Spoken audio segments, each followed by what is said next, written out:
Good afternoon, everyone. Hi, Adrian. We see you. Welcome to our special meeting on Friday, June 6th. It's 1 o'clock. Can I please get an approval of our agenda for today? Councillor Peak, Councillor Van Elfen, all in favor? Great, thank you. So today we are discussing a request for an extension at 7311 Hilborn. And Darren, you're starting us off? Okay, go ahead. Thank you, Deputy Mayor Trainer. The purpose, as you mentioned, is of this request for decision is to consider a request for a further extension to the deadline for completion and occupancy of the new cherry sorting facility at 7311 Hilborn. At the March 25th regular council meeting, council passed a remedial action order. And at the May 6th special council meeting, council approved an extension to the deadline to June 10th, 2025. Due to supply chain issues, the components of the required mechanical system, or due to supply chain issues with the components of the required mechanical system, the owners have acknowledged that they will be unable to meet the June 10th, 2025 deadline, and they have come back to council to request an extension to June 25th, 2025. With this extension, from staff's perspective, there is a risk of the facility beginning operations prior to the building receiving full occupancy. The original extension to June 10th was chosen to ensure that all work could be completed prior to the planned start of the cherry sorting facility, and the extension to June 25th could potentially overlap with the planned start of the facility. The owners have indicated that they will not start operations until they receive full occupancy from the district. And but the extension will require daily inspections from the bylaw enforcement department, and we are not able to be present 24/7 with the facility. We did not provide a recommendation for this, just to leave it to council's discretion, but we did create 3 options that we are there. Option 1 is to approve the extension of the deadline to June 25th, 2025. And if it's not completed by that date, then water and power will be shut off on June 26th. Option 2 is to deny the extension. And we will turn water off on June 11th, but we will leave the power on so that, as will be explained by the owners when they have the opportunity, by leaving the power on, they can test all the equipment that is being installed, and it will also is safer for workers having regular lighting instead of just emergency lighting operating. And the third option is just a denial of the extension, and that would be, again, June 10th. It has to be completed. If it's not, then water and power would both be turned off on June 11th. And with that, I'll send it back to the Deputy Mayor Trainer, and they do have a delegation. Okay, thank you. Corporate Officer, do we do questions now of staff, or do we hear from Champreet first? Thank you, Deputy Mayor. You can ask questions of staff if you'd like about the options that he presented, or you could hear either or. If there's questions, you could ask them, or council would like to wait to hear all and then ask questions. Okay, council, do you want to hear everything first and then ask questions? Yeah, okay. Champreet, do you want to come up?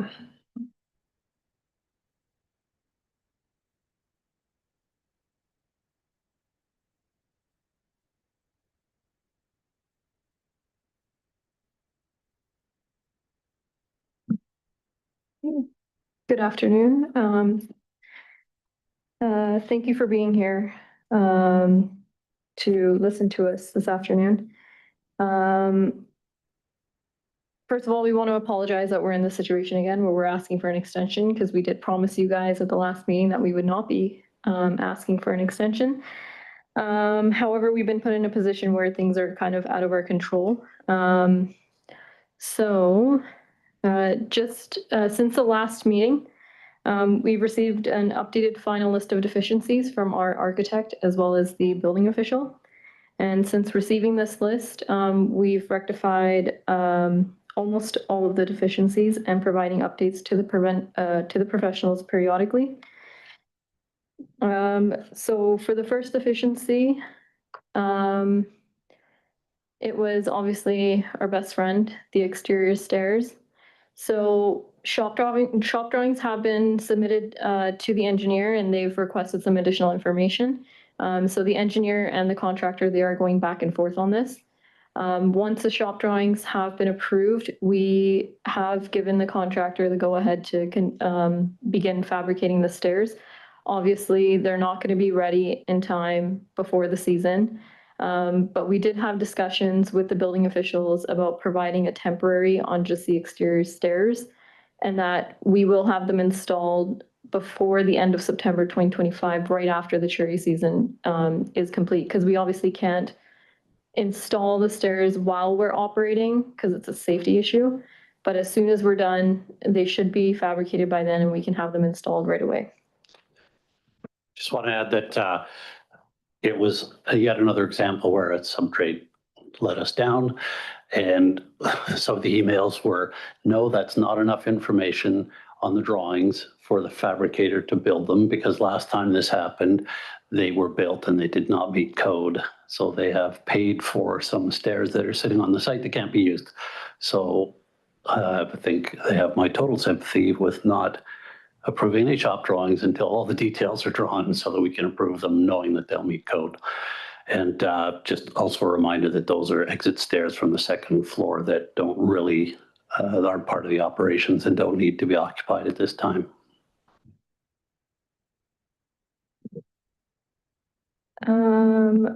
And then secondly, so we are installing a new overhead door in our shipping cooler because the previous door, once our cooling equipment was installed, the door could not actually open. So we had to take that door down, and now we've ordered a one of those roll-up doors. And so that will be arriving on June 6th and it'll be installed on June 10th.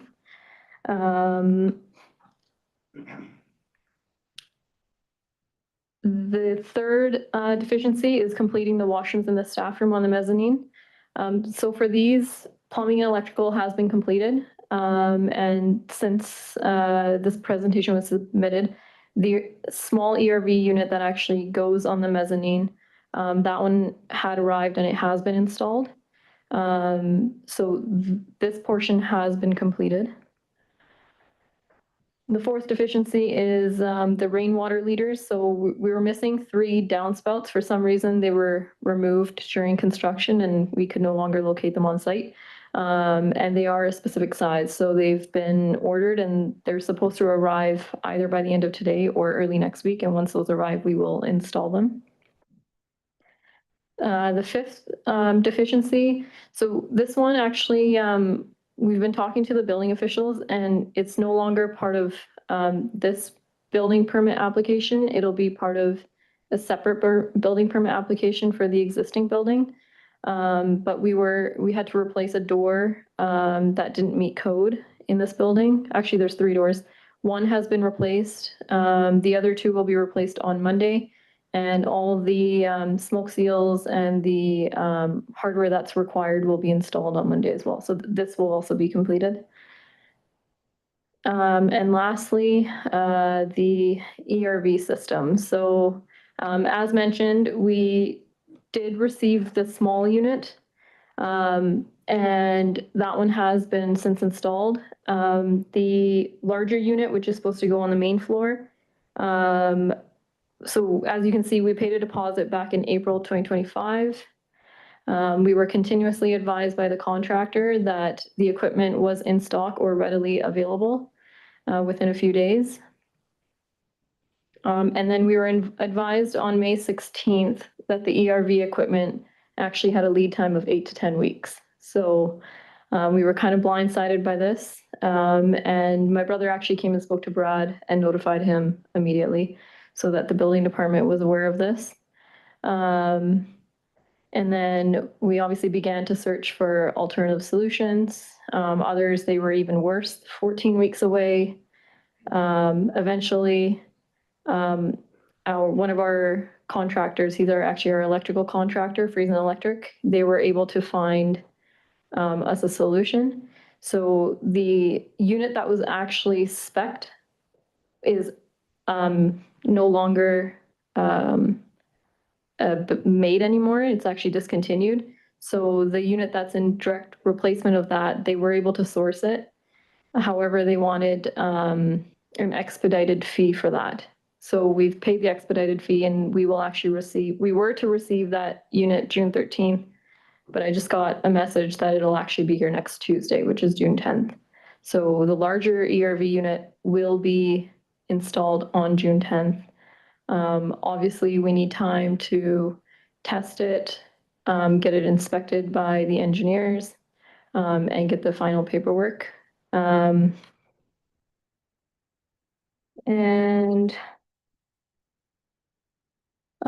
So we are requesting an extension till June 25th to complete the ERV system. This gives us time to obviously receive the system, install the system, have it inspected, get all the paperwork together. But we've actually, just yesterday, we were notified that, again, our contractor dropped the ball. And the inline heaters that are supposed to go in with this ERV system, those are 8 weeks out. So we're currently trying to source the inline heaters. The purpose of the inline heaters is to warm the air that comes from outside before it enters the building. Obviously, we won't be needing that during the summer. And we also do not occupy the building after September, but it's part of building code and it is still required. So we've proposed the idea to the engineer that as soon as we can find the quickest ones that can arrive, we can order them. As soon as they arrive on site, we can install them, whether that means we shut down the plant that day, have them installed, and until then that they would grant us a temporary, and they said that they would obviously need direction from the building department if they're okay with this. So that's kind of a conversation that's going to have to be had, but this just kind of came up last minute and I'll let Cal speak to that. Yeah, I can say the last time we met on the site with the building inspectors, we talked about a partial or phased occupancy to allow us to essentially identify any or all outstanding deficiencies. I think the electrical engineer has now given us his letters of assurance. The mechanical, once this system is in and to their satisfaction, they could give their unconditional letter of assurance. Structural is done, and we can't give our Schedule A letter of assurance till everybody else gives theirs. So we are working and have a modified draft now with the field building officials about what the structure of that phased occupancy agreement looks like. Phased partial occupancy application looks like. Sorry for all the complications, but just I demonstrate just how many moving parts there are trying to get this thing done and behind us and meet the council's requirements. Okay. Anything else to add for now? I think I would just like to add that, as Darren mentioned, we do not intend to begin operations until we have this phase partial or whatever occupancy. So obviously we want to work as quickly as we can to get occupancy as the season is approaching. But we do not intend on starting to pack until we can get this sorted out. And it may be before June 25th, now that we've been notified that the unit will be here on Tuesday instead of Friday. So that definitely expedites things a little bit. But June 25th is a good date, gives us a few extra days to make sure that we can get everything in line. I was just going to add as well that Tuesday we plan to apply for the building permit for the unpermitted part of the building that's existing as a source walk for everyone, which will include the demolition of the part that's going to be removed. It'll be applied for, but of course it won't get approved right away. It'll go through the process and hopefully get approved and then be executed whenever we can. Okay, thank you. I think council does too, is the effort that you're going to make this happen. And I think we all want you to be successful this summer. So council, do you have questions? Councillor Van Elfen and then Councillor Barkwell, and then I'll go to Peak. Thank you, Deputy Mayor. The last meeting, I asked, like, this ERV, these different things, none of these were health and safety issues. And I was assured last meeting, or last time we discussed this, that like the ERV is not a health and safety issue. Is that correct?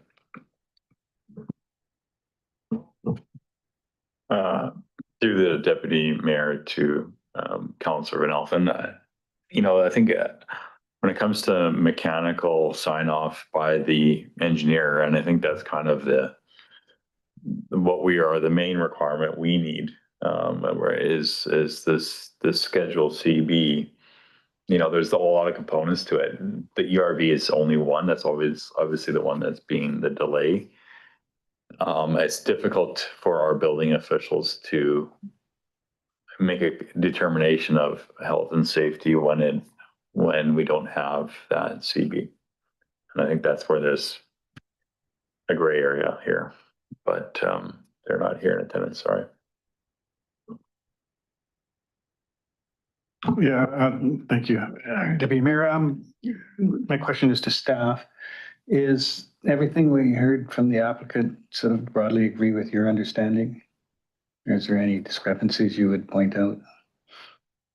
Through the deputy mayor to Councilor Barkwell, this is new information to me that there could be a further 8-week delay now because of some part for the ERV. So that's the only thing that doesn't seem that's new from this meeting. And that's for the heating part, right? Yeah. Yeah, which is not quite real important right now.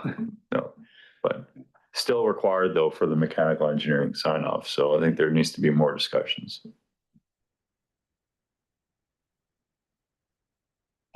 Thank you very kindly, Deputy Mayor. I really appreciate the applicant's efforts to get to where you are. Certainly the world's never a perfect place, and trying to get parts is not simple. We really feel that there's a lot of wasted time, that things may have happened earlier this year. But I can see where we're at now, and I would prefer it to move forward.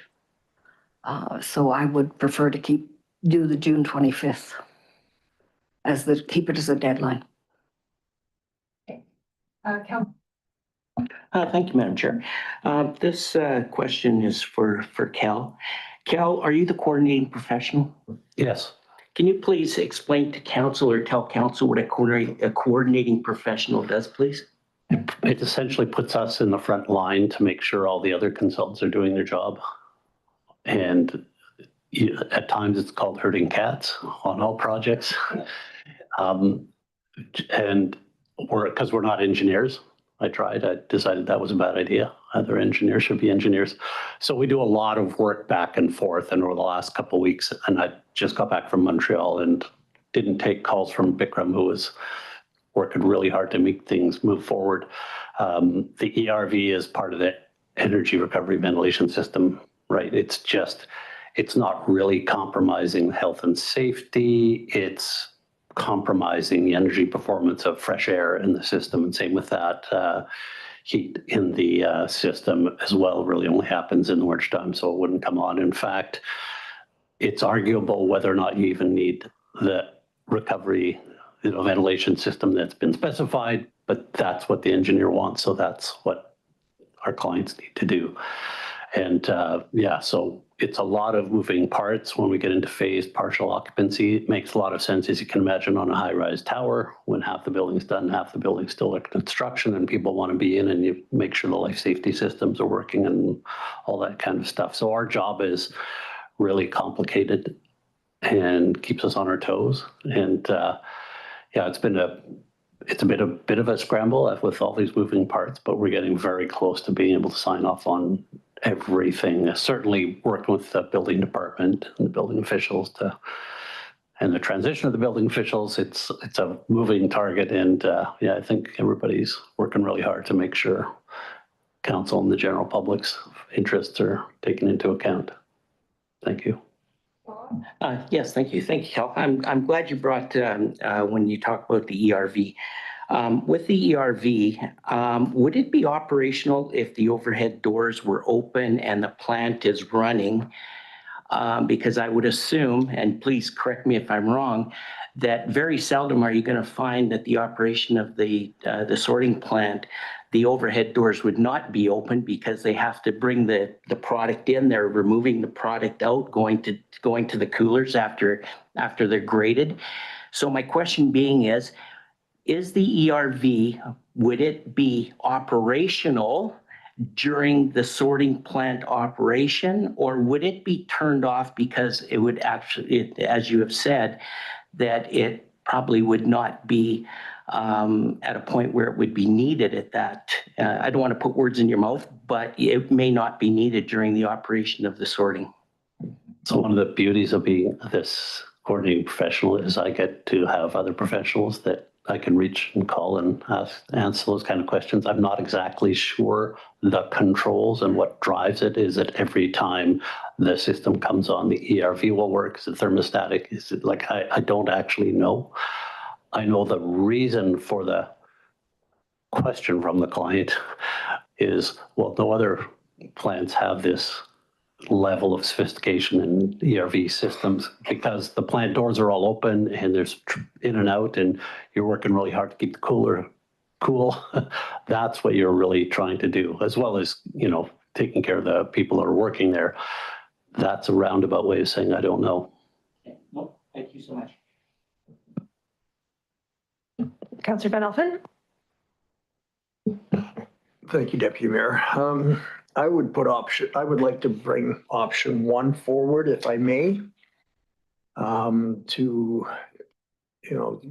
this time, extension request to June 25th be approved for the remedial action order. And we continue on. My concern is, like prior to our last meeting, there was a lot of growers that were getting nervous, that were looking for alternatives to have their fruit packed. Then we gave some assurances of an extension. So a lot of those folks went back to your plant and are looking forward to the growing season, hopefully a bumper crop, hopefully the weather holds out and the growers can have a successful year. We're 20 days away, basically, from the first cherries that are going to start getting picked. So I would like to see this go forward to June 25th, and let's, hopefully all together we can have a successful year. And there's some other issues that need to be dealt with. We're aware of that, but at this point in time, I'd like to bring option 1 forward. Do we have a seconder? Councillor Peak? Okay, thank you. I just noticed that Mayor Holmes, he was on, now he's not. I was just going to second it. Marta, go ahead.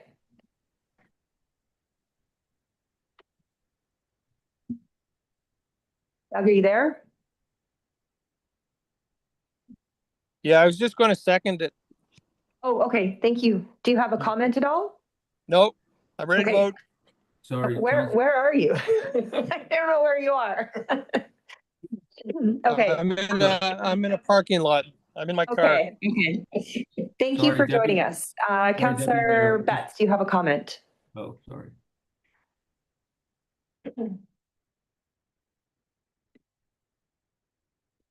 Okay, there we go. Sorry. No, I'm good. Thanks. Okay. Our Zoom seems to be doing something weird. When somebody wants to talk, they disappear. So it's weird. Oh, there's Doug. Okay. What's this? Yeah, go ahead. Oh, I thanks. just, oh, no? Oh, Yeah, hold on. no worries. I just wanted to we're Sorry, all my fault. Just hold on one moment. Oh, okay. There's no motions on the floor, so it wouldn't be for the public. It should be for council to vote. Okay. So he can't speak? I just have one concern. I don't know. Wait, just hold on one sec. No worries, no worries. We've got a motion on the table, so it's only supposed to be council discussing now. Okay. So just give us 1 second. We're just checking the rules here. Okay.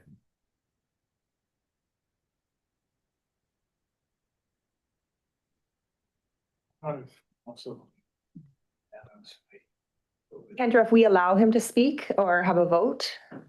If you have a motion on the floor that we can't bring forward. Okay, okay. We can vote on this motion and amend it if we need to.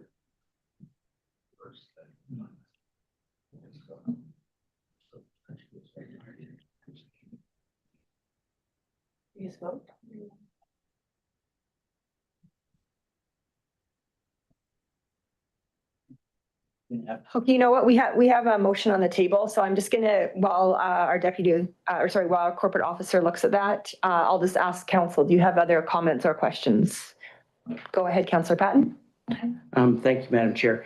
I too would agree to option 1 to go to the 25th. The issue that I have with that is to move in on the 26th and shut down their power and shut off their water. They could be, as our Director of Development Services indicated, they could be at the beginning of their processing season at that point. And I think that as long as we have the assurances that this is moving forward, I have a hard time saying, you know what, we need it by the 25th, but if that doesn't happen, we're shutting off your water and your power. I think there's a time to do that, but to affect somebody's livelihood, not only the livelihood of the farm, but the livelihood of the farmers that are actually going to be using this facility. I don't know what assurances we can get, but that does not sit really well with me in regards to that part. Councillor Barkwell. Just in general, but it also applies in this situation. You know, it all depends on the reasons. You got to look behind the issue, and if the reason's due to inactivity and, you know, lack of effort, or if whether it's due to circumstances beyond, you know, control, truck crashes as he's delivering the HVAC or something, right? So the answer for me is it depends. But yeah. I think one way that we could work through that is just to keep the lines of communication open. So if you see another delay coming in, just let us know, or let our Brad know right away. And then that way we're all on the same page. We know that you're making progress, but there's some things that are out of your control. Councillor Peak. Thank you. The fact is that I don't believe that we're putting the public in jeopardy with the fact that this corporation is working along to finish the things that need to be finished. And that's really, to me, as somebody who sits in this position, I don't want to see that kind of risk. And I don't believe that the non-completion on a particular date is going to put anyone at risk. So I don't know whether you leave it in that it'll be shut off on the 26th if the required occupancy isn't met. Do we have to leave that phrase in, or can we leave it just open with interpretation because of the discussion? Go ahead, Brad. Yeah, if I may, for council's benefit, council had previously given us direction. Now that's kind of the reason why the options are worded the way they are to move forward with a remedial action notice. That was in March. It was extended once on June 10th. I guess a fourth option would be to abandon the remedial action notice. That would be the fourth option, but we are trying to provide different options to council right now, given the fact of council's already given us direction on proceeding at this date of June 10th. And based on the recommendation and request from the owner to 25th. If it's a new date based on the new timeline, then maybe it's a further extension from June 25th. But again, this is new information to us today, the further 8 weeks. Councillor Patton. Thank you, Brad. Yeah, I truly agree with the remedial order. I do, because I feel that perhaps, you know, once that process started, then we met Cal. We knew that they had a registered coordinating professional that was now on the project and was working with the other professionals, being as a Part 3 building that was happening. And don't get me wrong, I think that we need the remedial action. That's something that we can use to bring everybody to the table so that we can see or to ensure that the BCBC is being held and is moving forward, and that the health and safety is not being compromised, right? And I truly do get that.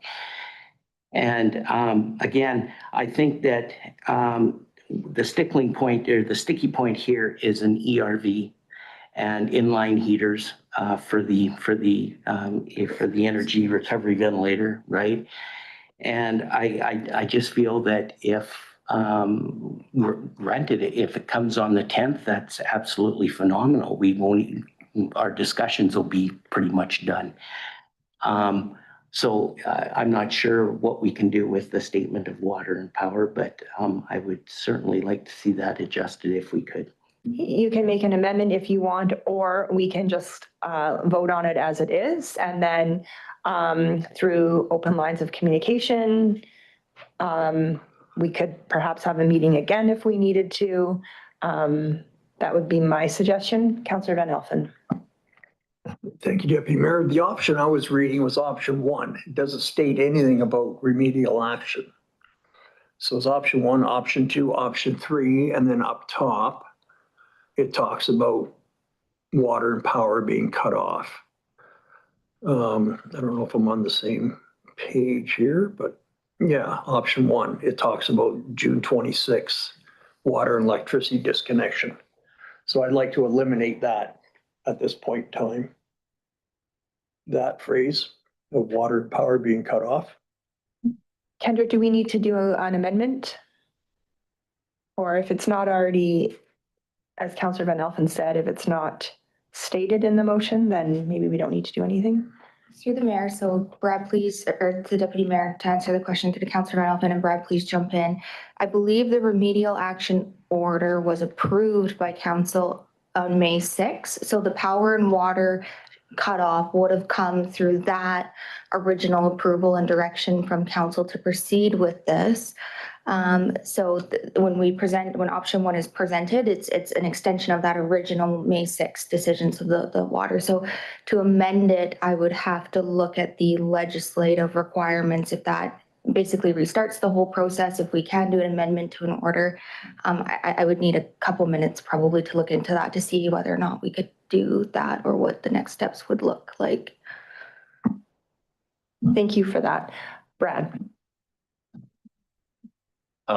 Yeah, I think like I mentioned the 4th option being abandoning remedial action. I think that's kind of like really what you're saying now. Like I understand the reason for the decision by council by March 25th.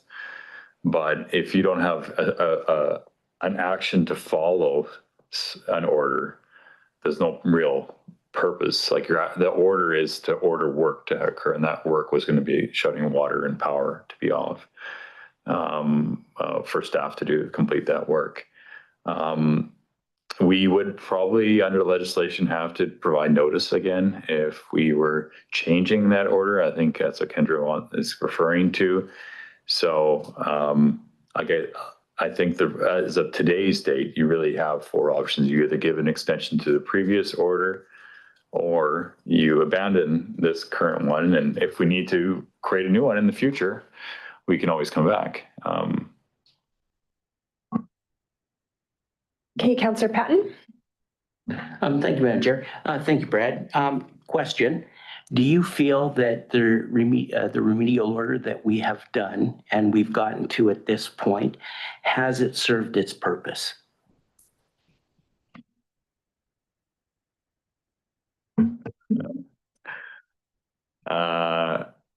I do feel the property owner has been diligently working, I would say, since May 6th, hard to meet the deadline of June 10th. And there are definitely things outside their control.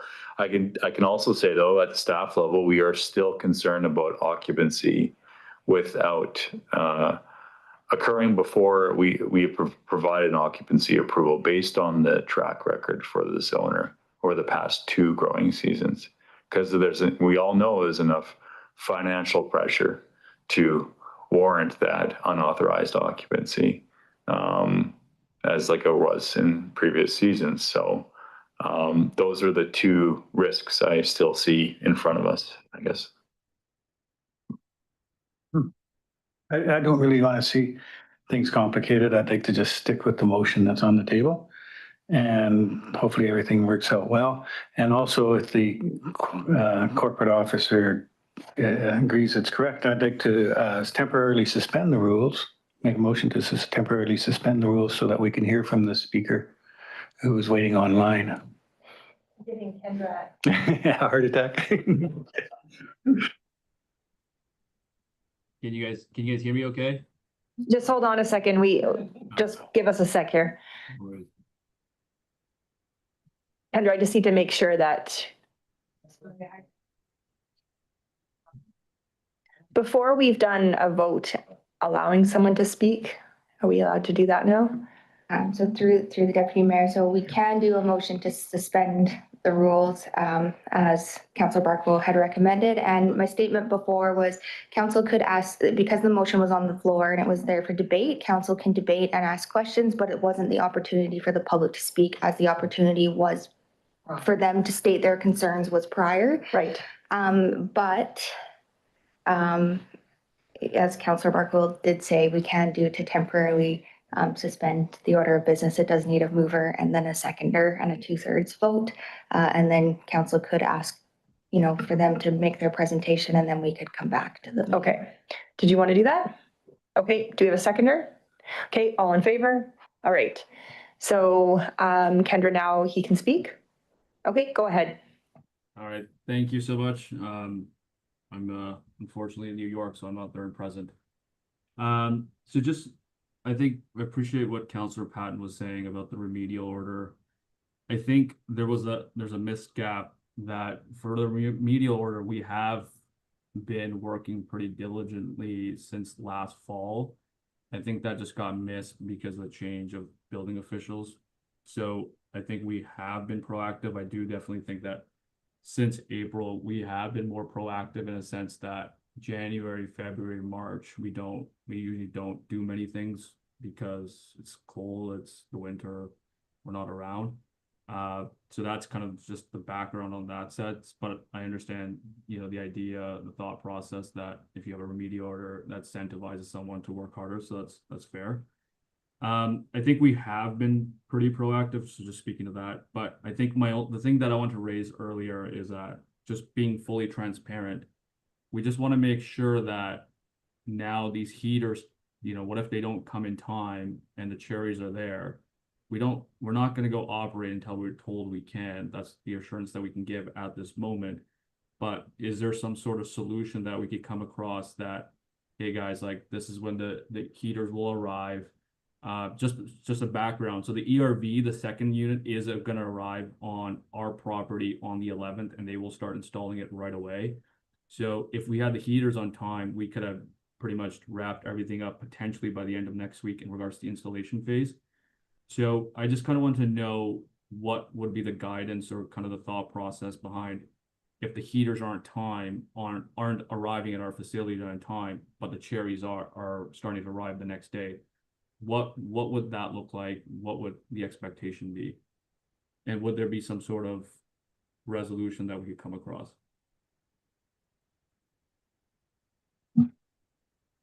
Brad, is that a question you would answer? Yeah, I think we don't have as much flexibility, I would say, when it comes to building code and our process of occupancy. We have to rely on the coordinating professional when they submit that partial to us for us to evaluate the partial occupancy, ensure the paperwork is submitted. So it has nothing to do when those cherries arrive, unfortunately. Again, I know there'd be pressure, but our staff are also beholden to the rules of how to grant occupancy as building officials. And we are relying on the architect to provide that to us. So I think it could be a question to Cal, but I don't think there's much flexibility there. Councillor Patton and then Ben Elfin. Thank you, Madam Chair. Thanks, Brad. To Cal. So Cal, is it within your purview as coordinating professional that you could submit a letter to the district indicating that there is work to be done, but the project is at a state where a partial temporary, you don't want to call it temporary because it's not temporary, partial occupancy can be approved based on your professional input? Short answer is yes. That's what we would do. We would say, here's our letter, here's our letters of assurance, here's our unconditional letters of assurance from civil, structural, electrical. Here's our conditional letter of assurance from mechanical for one or two things that might not be done.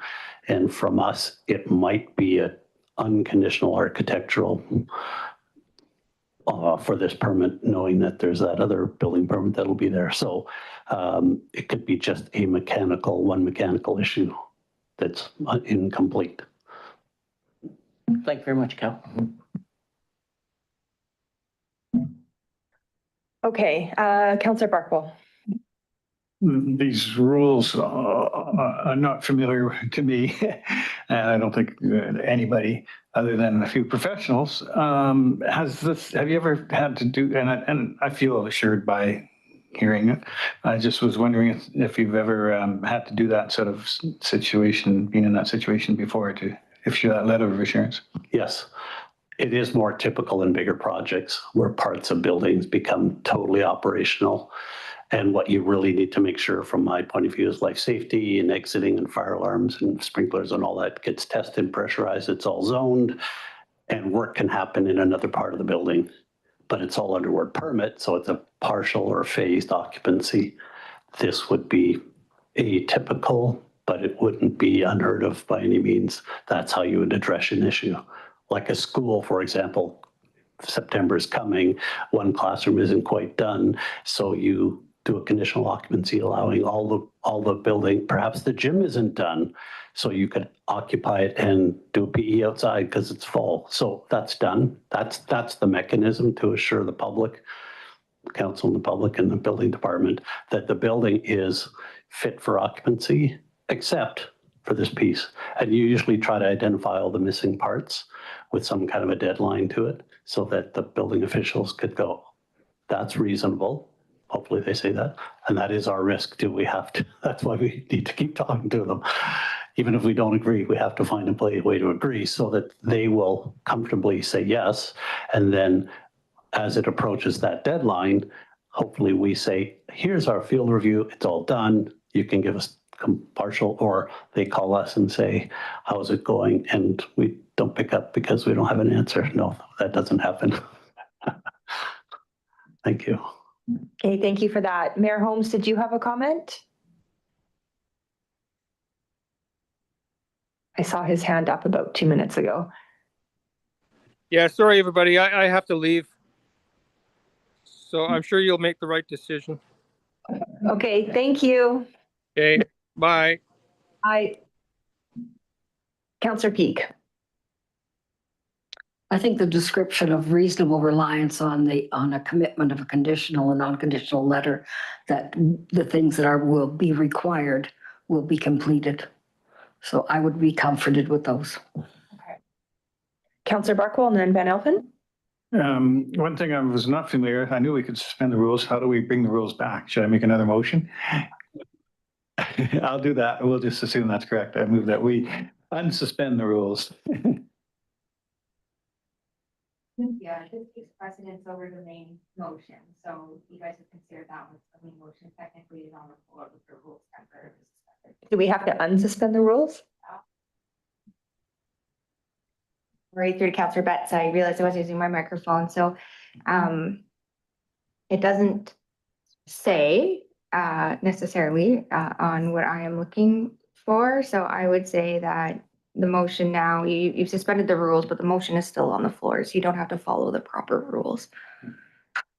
Okay. Debate. All right, so our motion's on the table. Councillor Betts, oh, sorry, Councillor Van Elfen and then Councillor Betts. Sorry about that. So then at this point in time, we can assure the growers that they have a place to have their product packed. Am I getting this correct? You know, either the heaters are back ordered. We know that it's not a life safety issue. So we'll let the coordinated professional work with our building department. But in the meantime, we can assure the growers of Summerland that this processing facility is going forward and we're not shutting their water and power off. Am I correct? The motion that we passed a couple months ago with remedial action did say it included that their power and water would be shut off. That's part of it. But I think that we are all kind of under the understanding that as long as we keep lines of communication open and we're all up to date on everything and everybody's working as they can, that if we need to have another discussion and the work is not done by the 25th, then we can do that. That's kind of how I look at it. Okay. So we're keeping the same direction going, but we're just making sure that we're all on the same page. Does that sound right? Yep. Okay. Councillor Betts, go ahead. Thank you for the opportunity. So when I'm thinking about what you're saying, it just doesn't necessarily match the motion. So I'm just a little concerned about that because I definitely appreciate moving forward with respecting the working professional, the consulting professional on the case, and moving the project forward. But I do think that if we weren't run into trouble by June 25th and that the next day the power and water is going to be cut off, that's really like that would not be inappropriate. Of course, at that time, I mean, we're really between a rock and a hard place here. But if we pull the plug on the operation for our growers, I think that would be devastating. And I'm just trying to keep a lens to that. So I appreciate that option 4 has come up on the table in terms of abandoning the remedial order at this time because I'm just worried that even if we move forward with option 1, which I understand as a good option, keeping the pressure and the commitment from the district that we've required these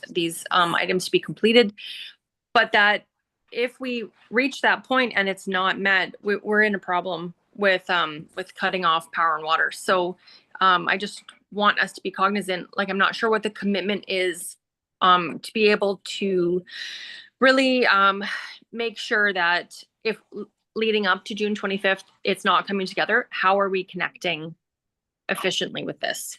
Thank you. Okay, Councillor Peak. Well, in that case, then staff would ask us to have another special meeting to make a decision on what or what not, or what wasn't happening. The expectation is that these things will be done in the manner that everyone expects them to arrive and do the work. If it was going to be different, then Brad Dolivett would call us together to have a discussion about that.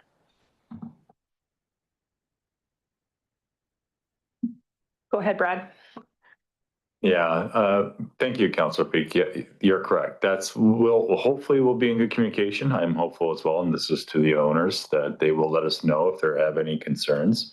I expect that there'll be a constant communication with our building officials as they work to address the deficiencies. If we run into concerns, we'll be back and organizing another meeting ahead of June 25th. Okay, everybody have a clear understanding? Yeah. Okay, Councillor Peak, or sorry, Councillor Betts, did you want to say anything else? You're good? Okay. All right. If there's no further comments or questions, then I will call the question on option 1. Okay. All in favor? Opposed? Okay, that carries unanimously. Good. Okay. Thank you, everyone, for the discussion. And like I said, keep us updated. Good luck. And I'll call for an adjournment. Councillor Peak, Councillor Patton, all in favor? Yeah, carried.